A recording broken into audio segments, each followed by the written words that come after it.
दोस्तों आज की इस वीडियो में हम बात करने वाले हैं कि मेरा लर्निंग लाइसेंस बन चुका है और लर्निंग लाइसेंस जो होती है उसकी वैधता 6 महीने से ज़्यादा नहीं होती है। 6 महीने के अंदर हमें उसे लाइट में कन्वर्ट करना होता है। अगर हम लाइट में कन्वर्ट नहीं करते हैं तो मेरा लर्निंग लाइसेंस जो है वो एक्सपायर हो जाता है, तो उसके पहले हमें लाइट में कन्वर्ट करना होता है। तो लाइट में कन्वर्ट करने के लिए हमें 2 डॉक्यूमेंट की ज़रूरत होती है, एक लर्निंग लाइसेंस और दूसरा हमारा आधार कार्ड। दोनों डॉक्यूमेंट जब आपके पास होते हैं तो इसके लिए हम ऑनलाइन इसको कैसे क्या अप्लाई करना होगा इसको मैं डेस्कटॉप स्क्रीन पर बता देता हूं। तो चलते हैं डेस्कटॉप स्क्रीन पर और देख लेते हैं कि हमें ऑनलाइन इसको कैसे क्या अप्लाई करना होगा। दोस्तों आज की इस वीडियो में हम बात करने वाले हैं कि मुझे लर्निंग लाइसेंस के बाद ड्राइविंग लाइसेंस के लिए कैसे अप्लाई करना है। मेरा लर्निंग लाइसेंस बन गया है, अब मैं लाइट के लिए कैसे क्या प्रोसेस करूंगा, परमानेंट डीएल के लिए मुझे कैसे क्या प्रोसेस करना होगा। तो इसके लिए सबसे पहले मुझे क्रोम ब्राउजर को ओपन करना होगा और क्रोम ब्राउजर जैसे ही ओपन हो जाता है तो मुझे यहाँ पर लिखना है परिवहन.gov.in। परिवहन.gov.in लिखकर मैं जैसे इसकी पे क्लिक करता हूं तो मैं परिवहन सेवा की ऑफिशियल वेबसाइट पर आ जाता हूं।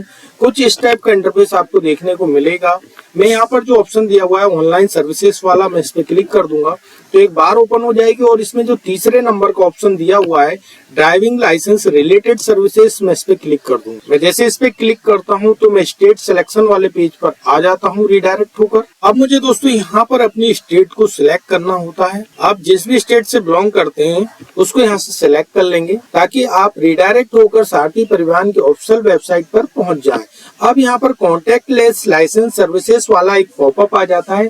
इस पॉपअप में वो सारी सेवाएं दी हुई होती हैं जिनके लिए मुझे आरटीओ विजिट नहीं करना होता है। उत्तर प्रदेश के अंदर ओनली लर्निंग लाइसेंस और मोबाइल नंबर, अगर आप लर्निंग लाइसेंस या डीएल या सीएल में अपडेट करना चाह रहे हैं तो ये 2 ऐसी सेवाएं जिनके लिए आरटीओ विजिट नहीं करना होगा। ये ऑटो अप्रूव्ड सेवाएं होती हैं, इसको मैं यहाँ पर स्किप कर दूंगा। अब दोस्तों कुछ इस टाइप का इंटरफेस आपको देखने को मिलेगा। अब मैं परमानेंट डीएल के लिए अप्लाई कर रहा हूँ तो यहाँ पर जो ऑप्शन दिया हुआ है ड्राइविंग लाइसेंस, मैं इस पे क्लिक कर दूंगा। इसमें जो पहला ऑप्शन दिया हुआ है न्यू ड्राइविंग लाइसेंस, मैं इस पे क्लिक कर दूंगा। मैं जैसे इस पे क्लिक करता हूँ तो मेरे सामने एक फ्लोर प्लान ओपन हो जाता है। कितनी स्टेप्स में मुझे क्या क्या करना है यहाँ पर ये सारा डाटा दिया हुआ है। इसको मैं यहाँ पर कंटिन्यू कर दूंगा। जैसे ही मैं कंटिन्यू करता हूँ तो मैं यहाँ पर एप्लीकेशन फॉर ड्राइविंग लाइसेंस वाले पेज पर आ जाता हूँ। यहाँ पर मुझे मेरा learning licence number, date of birth और कैप्चा डालकर मैं यहाँ पर ओके कर दूंगा। जैसे मैं यहाँ पर ओके करता हूँ तो अब मेरा जो ऑथेंटिकेशन वाला पेज है वो मेरे सामने ओपन हो जाता है। यहाँ मेरे रजिस्टर्ड मोबाइल नंबर के लास्ट के 4 अंक यहाँ पर शो करने लग जाते हैं। अब मुझे यहाँ पर कैप्चा को ओनली डालना होता है और कैप्चा डालने के बाद मैं जनरेट ओटीपी पर क्लिक कर दूंगा। मैं जैसे ही जनरेट ओटीपी पर क्लिक करता हूं तो मेरे रजिस्टर्ड मोबाइल नंबर पर एक ओटीपी चली जाती है। उस ओटीपी को मुझे यहाँ पर डालना होता है। ओटीपी डालने के बाद यहाँ पर मैं कैप्चा को डाल दूंगा। कैप्चा डालने के बाद सबमिट ओटीपी पर क्लिक कर दूंगा। दोस्तों मैं जैसे ही ओटीपी डालकर यहाँ पर सबमिट करता हूँ तो पेज ऑथेंटिकेट होकर लर्निंग लाइसेंस की सारी बेसिक डिटेल्स यहाँ पर दी हुई होती है। इसको मैं और स्क्रॉल करके नीचे आ जाता हूँ। मेरा एड्रेस से लेकर मेरे नाम, पिता का नाम, सारा यहाँ पर बेसिक डिटेल्स दिया हुआ है। इसको मैं और स्क्रॉल करके नीचे आ जाऊंगा। यहाँ पर सिलेक्ट ऑल पर मैं क्लिक कर दूंगा तो जो ये इस साइड से सिलेक्ट होकर और इस साइड में जिस भी प्रकार के लाइसेंस बना रहा हूँ वो आ जाएंगे। अब उसके बाद मुझे यहाँ पर सबमिट करना होता है। मैं जैसे ही सबमिट करता हूँ तो यहाँ पॉपअप में लिखकर आता है कि आपका जो ड्राइविंग लाइसेंस है किस एड्रेस पर डिलीवर्ड होगा, तो मैं इसको ओके कर दूंगा। मैं जैसे ही ओके करता हूँ तो यहाँ पर कांग्रेचुलेशन वाला पॉपअप आ जाता है तो मैं इसको फिर से ओके कर दूंगा और मेरी एप्लीकेशन रेफरेंस स्लिप यहाँ पर जनरेट हो गई है। अब मुझे यहाँ पर क्या क्या डॉक्यूमेंट को अपलोड करना वो यहाँ पर दिए हुए हैं। मुझे यहाँ पर लर्निंग लाइसेंस को अपलोड करना है और एड्रेस प्रूफ के लिए मुझे जो भी डॉक्यूमेंट है उसको अपलोड करना। तो 2 डॉक्यूमेंट मुझे यहाँ करना होते हैं। एप्लीकेशन रेफरेंस स्लिप की आप एक बार फोटो खींच लें, क्योंकि कभी कभी ऐसा होता है कि यहाँ पर अगर सर्वर एरर हो गया तो ये आपका एप्लीकेशन नंबर चला जाएगा, तो आपको फिर से जनरेट करने में शुरू से स्टार्टिंग से ऑप्शन यूज करना पड़ेगा, तो आपको परेशानी का सामना करना पड़ सकता है। इसलिए application number, date of birth जो होती है उसको लिखकर रख लिया जाता है। मैं इसको स्क्रॉल करके नीचे आ जाऊंगा और नेक्स्ट कर दूंगा। मैं जैसे इसको नेक्स्ट करता हूं तो एप्लीकेशन स्टेटस मेरे सामने ओपन हो जाएगा। Application number, date of birth डालकर मैं यहाँ पर कैप्चा को डाल दूंगा। कैप्चा डालने के बाद मैं यहाँ पर सबमिट कर दूं। मैं जैसे ही सबमिट करता हूँ तो एप्लीकेशन स्टेटस मेरे सामने ओपन हो जाएगा। मैं इसको स्क्रॉल करके नीचे आ जाऊंगा। दोस्तों यहाँ पर मेरी जो पहली स्टेप्स थी वो कंप्लीट हो गई है। दूसरी स्टेप से मुझे डॉक्यूमेंट को अपलोड करना है, तो मैं यहाँ पर प्रोसीड कर दूंगा और प्रोसीड करने के बाद यहाँ पर मुझे ओके करना होता है और ओके करने के बाद मैं अपलोड डॉक्यूमेंट्स वाले पेज पर आ जाता हूँ। यहाँ पर मुझे डॉक्यूमेंट को सिलेक्ट करना होता है, तो मैं पहले एड्रेस प्रूफ को सिलेक्ट कर लूंगा और यहाँ पर आधार कार्ड को सिलेक्ट कर लूंगा। आप जिस भी डॉक्यूमेंट को यहाँ पर अपलोड करना चाह रहे हैं उसमें आप arms licence issued by government, passport, affidavit by notary और कमिश्नर, वोटर आईडी कार्ड भी यहाँ चल जाता है, एलआईसी पॉलिसी स्टेटमेंट भी चल जाता है, photo ID card issued by central government, state government, ये दोनों हो, या फिर पे स्लिप हो सेंट्रल गवर्नमेंट या स्टेट गवर्नमेंट की। ये एड्रेस के प्रूफ के तौर पर आप यहाँ पर लगा सकते हैं ये सारे डॉक्यूमेंट। मैंने यहाँ पर आधार कार्ड को सिलेक्ट कर लिया है। उसके बाद document number, issued by, issued date और कॉन्टेक्ट नंबर, ये सारी चीजें मैंडेटरी नहीं होती हैं, लेकिन अगर आप दिल्ली स्टेट से बिलोंग करते हैं तो इनको भरना मैंडेटरी होता है। अब मैं यहाँ पर चूज फाइल में चला जाऊंगा और मेरा जहाँ भी आधार कार्ड होगा उसको मैं यहाँ पर सिलेक्ट कर लूंगा। डॉक्यूमेंट को सिलेक्ट करने के बाद मैं अपलोड पर क्लिक कर दूंगा। जैसे मैं अपलोड पर क्लिक करता हूँ तो यहाँ पर व्यू और कंफर्म दो ऑप्शन आ जाते हैं। आप जो भी डॉक्यूमेंट को अपलोड कर रहे हैं उसको यहाँ से देख सकते हैं। उसके बाद मैं यहाँ पर कंफर्म कर दूंगा। जैसे मैं कंफर्म करता हूँ तो मेरा पहला डॉक्यूमेंट जो है वो अपलोड हो चुका है। दूसरे डॉक्यूमेंट को मैं यहाँ से सिलेक्ट कर लूंगा, लर्निंग लाइसेंस।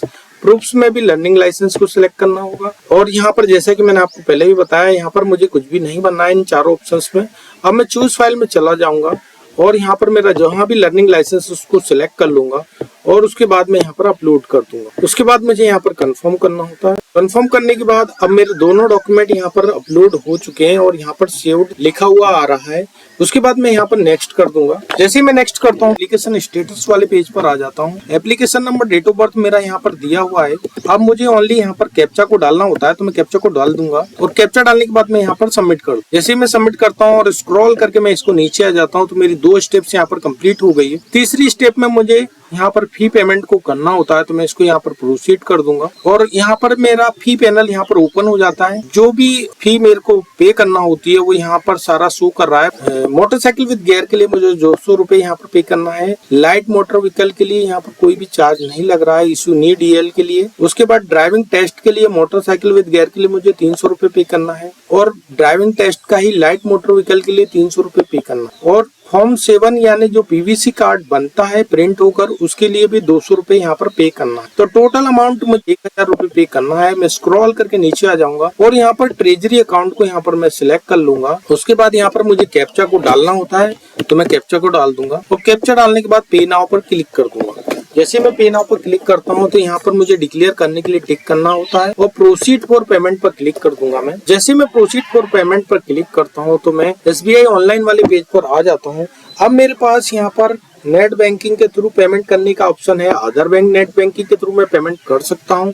उसके बाद डेबिट कार्ड से भी पेमेंट कर सकता हूँ। डेबिट कार्ड किसी और बैंक का है SBI छोड़, तो मैं उससे भी पेमेंट कर सकता हूँ और क्रेडिट कार्ड से भी पेमेंट कर सकता हूँ। अब मैं क्रेडिट कार्ड से जब पेमेंट करता हूँ तो मुझे कुछ अमाउंट एक्स्ट्रा पे करना होता है, 11 रुपए 80 पैसे। और अदर बैंक नेट बैंकिंग का मैं इस्तेमाल कर रहा हूँ तो 5 रुपए 90 पैसे मुझे एक्स्ट्रा अमाउंट पे करना। मैं स्टेट बैंक डेबिट कार्ड का इस्तेमाल कर रहा हूँ। आप जो भी पेमेंट पोर्टल इस्तेमाल करना चाहें उसके थ्रू आप पेमेंट कर सकते हैं। अब मुझे 2 बार यहाँ पर कंफर्म करना होता है। 2 बार कंफर्मेशन देने के बाद यहाँ पर मैं SBI डेबिट कार्ड वाले पेज पर आ जाता हूँ। यहाँ पर मुझे मेरा नाम भरना होता है। उसके बाद कार्ड नंबर को यहाँ पर भरना होता है। उसके बाद एक्सपायरी डेट यहाँ पर भरनी होती है और CVV जो कार्ड के पीछे दिया होता है उसको यहाँ पर भरना होता है। उसके बाद मैं यहाँ पर पे पर क्लिक कर दूंगा। जैसे मैं पे पर क्लिक करता हूँ तो मेरे रजिस्टर्ड मोबाइल नंबर पर एक OTP भेज दी जाती है, सिक्योरिटी पिन भेज दिया जाता है। उस सिक्योरिटी पिन को मुझे यहाँ पर डालना होता है ऑथेंटिकेशन होने के लिए, यानी ऑथेंटिकेट होगा आपका अमाउंट, तभी यहाँ पर आपके खाते से ये पेमेंट कटेगा। और मैं यहाँ पर मेक पेमेंट पर क्लिक करूँ। जैसे ही मैं मेक पेमेंट पर क्लिक करता हूँ तो मेरा जो पेमेंट है वो सक्सेसफुल हो चुका है और मेरी पेमेंट स्लिप जनरेट होने में कुछ सेकंडों का समय लगता है। तो मैं पेज को बिल्कुल भी रिफ्रेश या बैक नहीं करना है, कुछ सेकंडों का हमें यहाँ पर वेट करना है। लगभग 10 सेकंड तक का समय यहाँ पर लग सकता है। Click here for print receipt पर मैं क्लिक कर दूंगा तो मेरे यहाँ पर पेमेंट स्लिप जनरेट हो चुकी है और कुछ इस टाइप से आपको देखने को मिलेगी। अब दोस्तों मेरा जो फी है वो कंप्लीट हो गई है। उसी स्टेप्स पे जाने के लिए मुझे सबसे पहले सारथी को यहाँ से फिर से ओपन करना होगा। तो मैं सारथी की वेबसाइट पर फिर से आ जाता हूँ और यहाँ पर जो ऑप्शन दिया हुआ है एप्लीकेशन स्टेटस, मैं इस पे क्लिक कर दूंगा। यहाँ application number, date of birth डालने के बाद कैप्चर डालकर मैं यहाँ पर सबमिट कर दूंगा। तो दोस्तों मेरा एप्लीकेशन स्टेटस यहाँ पर ओपन हो जाता है। मैं इसको स्क्रॉल करके नीचे आ जाऊंगा और यहाँ पर मेरी 3 स्टेप्स जो है वो कंप्लीट हो चुकी है और मेरा फी पेमेंट यहाँ भी हो गया है। फी पेमेंट हो जाने के बाद अब मुझे यहाँ पर अपना स्लॉट को बुक करना होता है, तो मैं प्रोसीड कर दूंगा यहाँ पर। और यहाँ पर एप्लीकेशन नंबर के थ्रू मैं यहाँ स्लॉट को बुक करने जा रहा हूँ। यहाँ कैप्चा को डालना होता है, तो मैं कैप्चा को डाल दूंगा। यहाँ कैप्चा डालने के बाद यहाँ पर मैं सबमिट कर दूँ। जैसे मैं सबमिट करता हूँ तो डीएल टेस्ट अपॉइंटमेंट वाला पेज यहाँ पर ओपन हो जाएगा। मैं स्क्रॉल करके नीचे आ जाऊंगा। दोस्तों अगर आप दोनों टेस्ट देना चाह रहे हैं तो इन पे टिक कर देंगे आज की डेट में, और अगर आप आज की डेट में दोनों टेस्ट नहीं देना चाह रहे हैं तो किसी एक पर भी आप टिक यहाँ पर कर सकते हैं। प्रोसीड टू बुक पर क्लिक करता हूँ तो डीएल टेस्ट अपॉइंटमेंट वाला पेज यहाँ पर ओपन हो जाएगा। मैं इसको स्क्रॉल करके नीचे आ जाऊंगा। यहाँ पर जो भी स्लॉट्स अवेलेबल होते हैं वो ग्रीन कलर से शो करते हैं, और जो स्लॉट्स अवेलेबल नहीं होते हैं या पहले से एक्सपायर हो गए होते हैं स्लेटी कलर से शो करेंगे, और रेड कलर वाले जो स्लॉट्स बिल्कुल अवेलेबल नहीं होते हैं उस कलर में शो करते हैं।